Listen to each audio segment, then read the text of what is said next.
History of the Lord Buddha.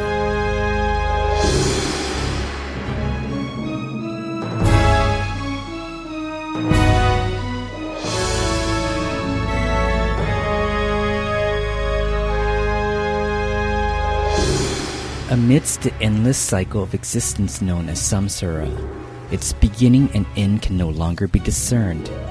A living being has to die and be reborn countless lifetimes before he can understand the truth of life in the world, feel dissatisfied with the way things are, and be motivated to find a way to liberate himself from all the suffering. The Buddha revealed to the world the truth behind life in the current and the future worlds. He was the first person to discover the law of karma, the universal law that governs all living beings in the endless cycle of existence known as samsara. He showed us the way to end all sufferings, close the gates to hell, and the path to heaven and nibbana regardless of one's station in life or social class. With boundless compassion, the Buddha is considered the greatest teacher by all humans and celestial beings. Although incalculable numbers of Buddhas have come into the world, but the occurrence of each Buddha doesn't happen easily and takes an unimaginably long time. This will be illustrated in the story of Siddhartha Gautama of the Shakyamuni clan who became Gautama Buddha. Siddhartha's story begins in the lifetime when he declared his aspiration to earnestly pursue the perfections and become the Buddha. In that lifetime, he was a poor young man who sacrificed his life to save his mother by swimming across the ocean while carrying her on his back after their ship capsized. They drifted in the rough seas for 7 days as he swam with his mother on his shoulders.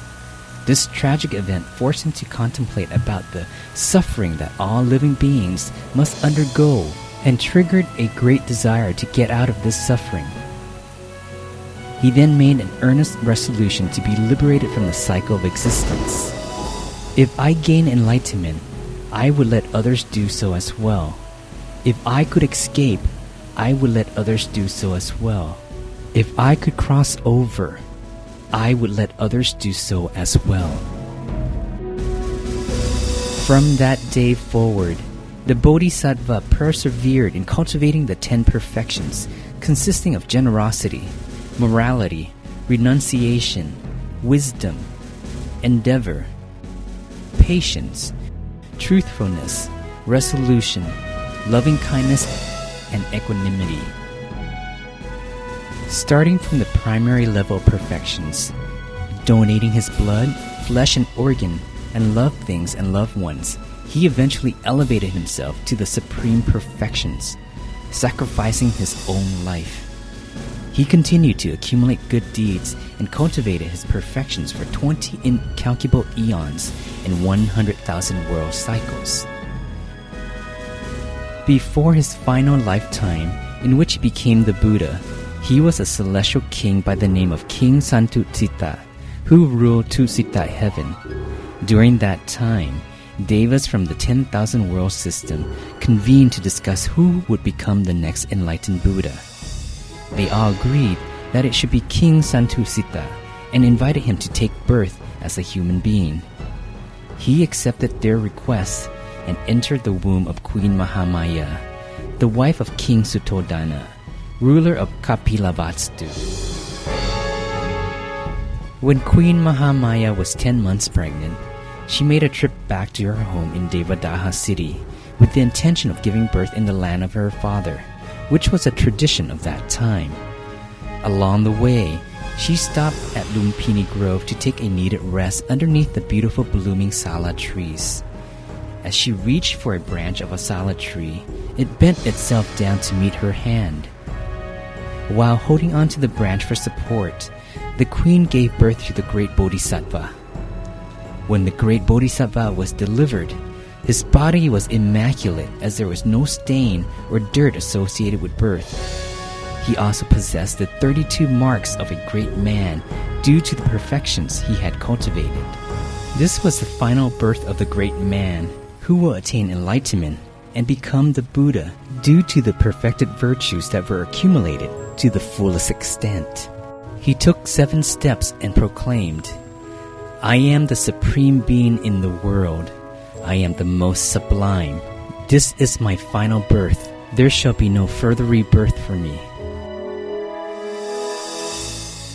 At that time, a hermit, Asita, also known as Kela Devin, who was acquainted with the royal family, heard about the great Bodhisattva's birth and requested a visit to the royal palace. As soon as he saw the marks of the great man on the prince, he paid homage at the prince's feet. Then, he predicted that this little prince would definitely attain enlightenment and become the Buddha. Kodonyat Brahmin also anticipated that Prince Siddhartha, whose name meant the one who would bring fulfillment to humanity, would definitely be ordained and become the Buddha.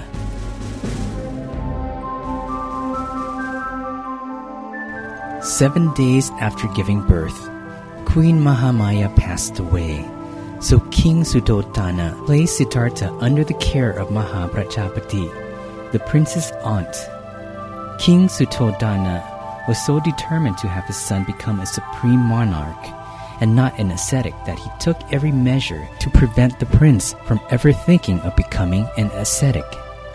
The king indulged the prince in all sorts of worldly happiness. When the prince was 16 years old, he graduated from the famous school of Guru Vitsvamitra. His father had magnificent seasonal palaces built for him, one for the winter, one for the summer, and a third for the rainy season. In all palaces, only appealing women were present. King Suddhodana subsequently ceded the throne to Prince Siddhartha and arranged his marriage to Princess Yasodhara from the city of Devadaha.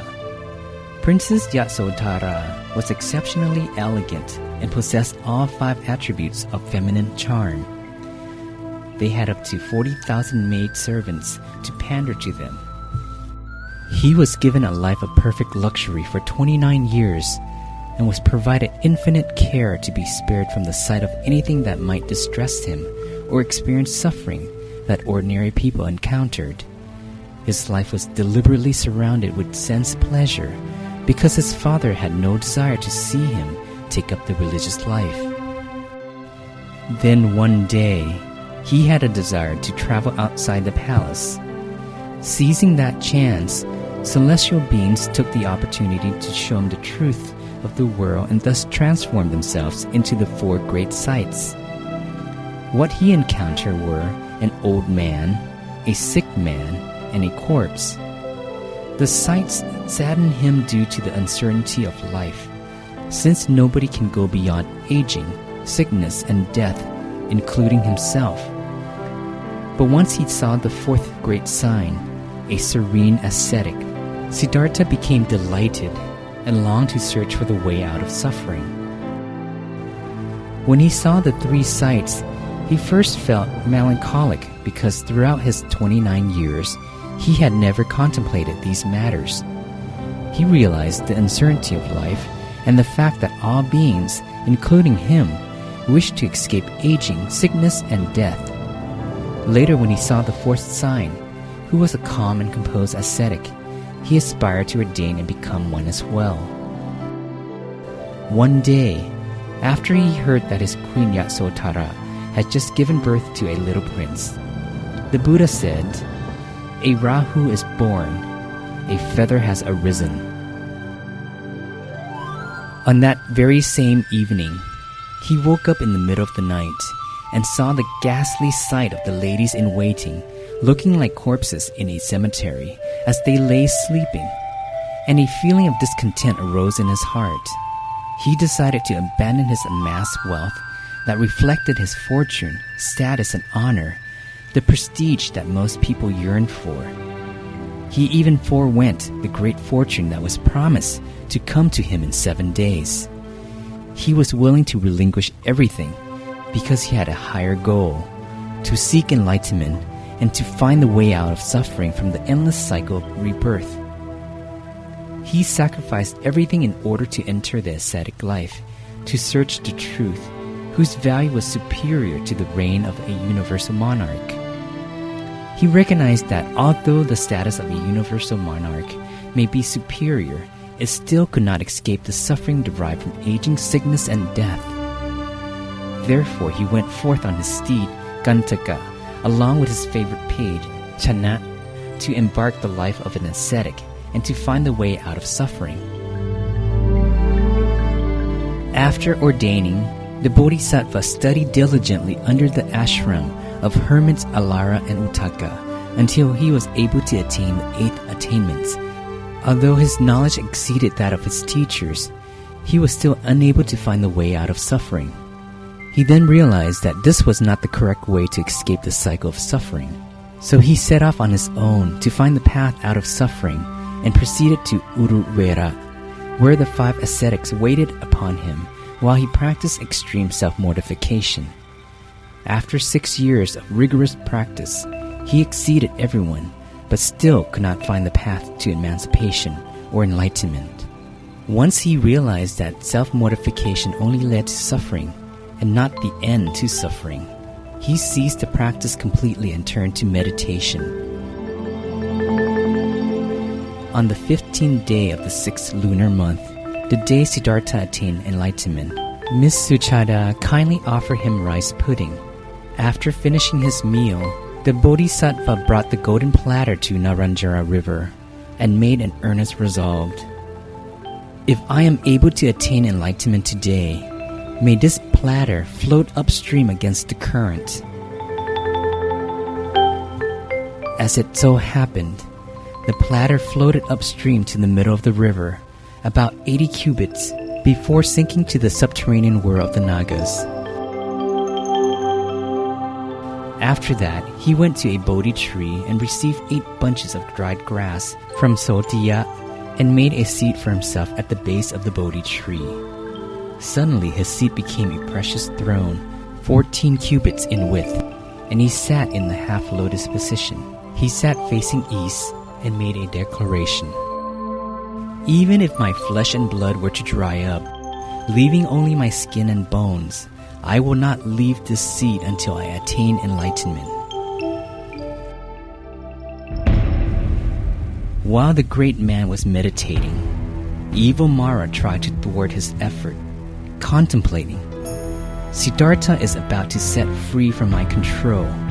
I shall not allow this to happen. The evil Mara then advanced his Mara troops to besiege the great man with the intention of destroying his persistence. The sound made by Mara and his troop sounded like the earth was collapsing. The evil Mara was riding on his elephant, Kilimekra, that possessed 1,000 arms, holding a myriad of weapons. The Mara troop advanced toward the Bodhisattva with numerous types of weapons that varied in strength. All the celestial beings were so terrified that they escaped to the end of the universe, leaving the great man alone on his throne to defend for himself. He then thought to himself, "These evil Mara aim to attack me and only me. I do not have anyone here except for the perfected virtues that I have accumulated for an incalculable amount of time. I shall use my perfections to fight against this evil Mara troop." Upon recalling the 3 levels of the 10 perfections, which he pursued to the fullest extent, he felt no fear for the evil Mara and its troop. Even after demonstrating its mighty power, the evil Mara and its troop was not able to deter the great man. The evil Mara and its troop eventually retreated after they could not match the great man's perfections. Following his victory, he sat still and meditated earnestly by concentrating his mind at the center of his body. When his mind came to a standstill, a clear and bright crystal sphere appeared inside. His mind drifted inwards in accordance to the middle way, not too tight and not too loose. As he meditated, his mind became increasingly clear, and the Dhammagaya eventually appeared. The more still his mind became, the greater the bliss he experienced. During the first watch, he acquired the ability to remember his incalculable numbers of past existences in the endless cycle of existence. During the second watch, he he attained the super knowledge where he could recall other beings' previous existences. During the third watch, he attained knowledge of the Four Noble Truths and could eliminate all the defilements from his mind. Our Bodhisattva continued to contemplate his enlightened knowledge until he became enlightened as the Buddha early the following morning. He had finally liberated himself from the sense sphere that imprisoned every living being after countless existences dedicated to discovering the path out of suffering.